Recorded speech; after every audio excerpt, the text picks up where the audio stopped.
Halo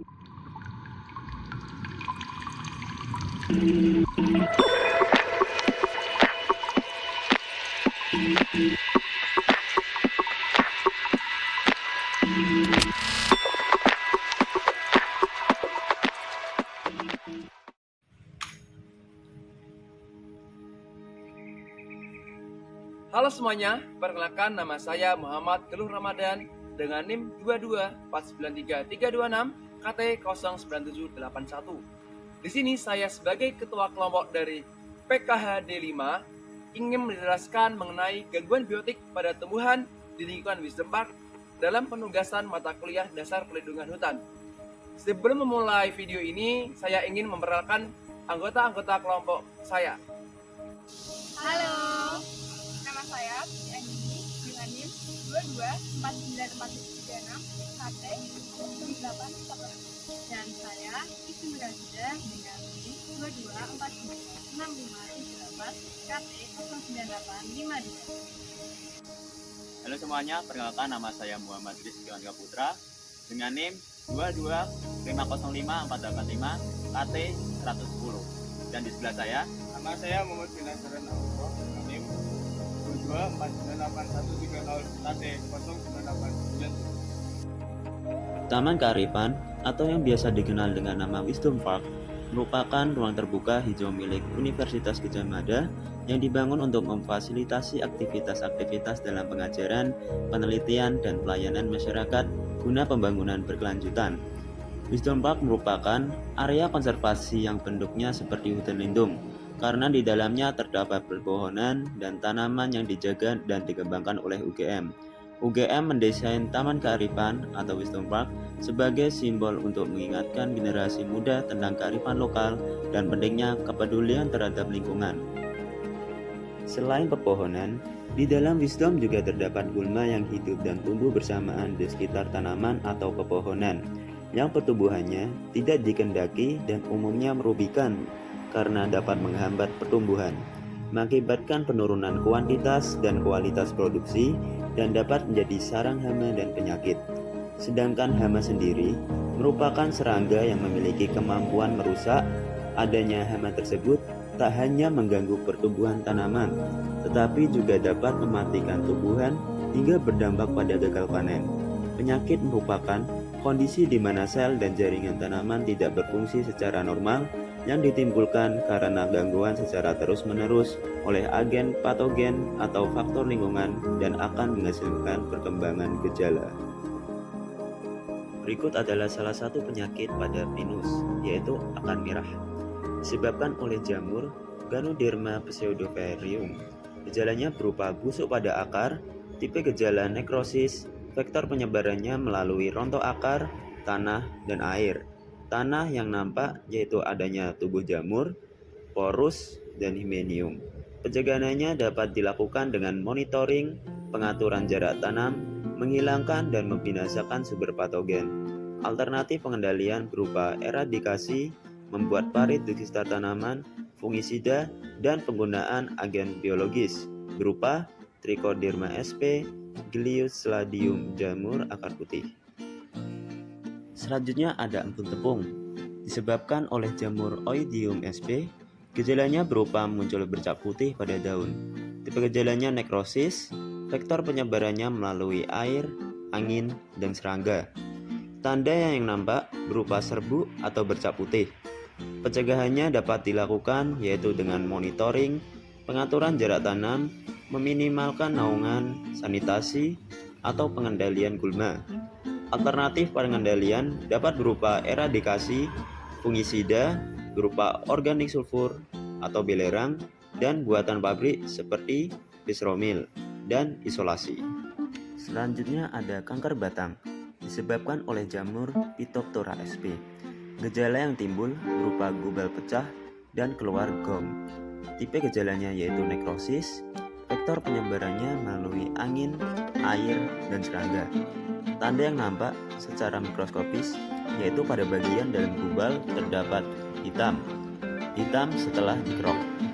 Pencegahannya yang dapat dilakukan yaitu dengan monitoring, meminimalkan luka, pengaturan jarak tanam, pemilihan bibit unggul, Alternatif pengendalian dapat berupa eradikasi dan fungisida. Selanjutnya ada pencekik. Pencekik merupakan tumbuhan epifit berkayu yang terletak pada antar pecabangan suatu pohon dari atas ke bawah. Pencekik dapat hidup pada inang karena bijinya terbawa oleh burung. Apabila kebutuhannya terpenuhi oleh inang, maka akan terbentuk akar gantung atau yang bisa kita sebut dengan Houstonia. Tab hidup pencekik secara umum yaitu yang pertama epifit, menumpang pada inang dan mengambil nutrisi dari materi organik di sekitarnya. Yang kedua ada hemiepifit, mulai menumbuhkan akar gantung. Yang ketiga pencekik, mulai melilit, menyatu, dan mendominasi. Yang keempat menjadi pohon, inang layu karena terlilit dan kalah kompetisi.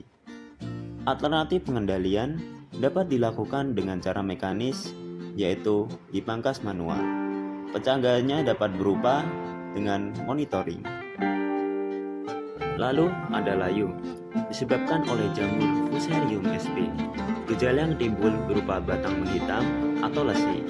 Tipe gejalanya yaitu nekrosis, faktor penyebarannya melalui media dan air. Tanda yang nampak yaitu adanya miselia atau bercak putih pada bagian batang. Pencegahannya dapat dilakukan dengan monitoring, pengaturan jarak tanam, pengendalian suhu dan kelembapan, dan penggunaan bibit unggul. Untuk alternatif pengendaliannya dapat berupa isolasi, penggantian media atau tanah, dan fungisida.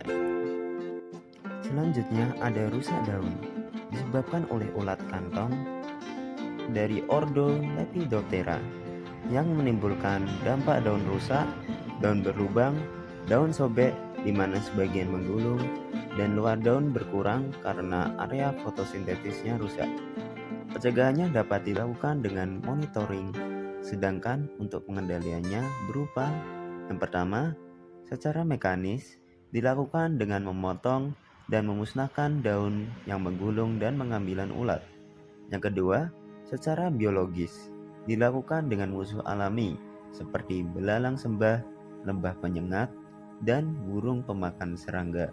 Yang ketiga, secara kimiawi, yaitu dilakukan dengan cara memberi insektisida. Lalu ada liana. Liana merupakan tumbuhan berkayu yang termasuk herba.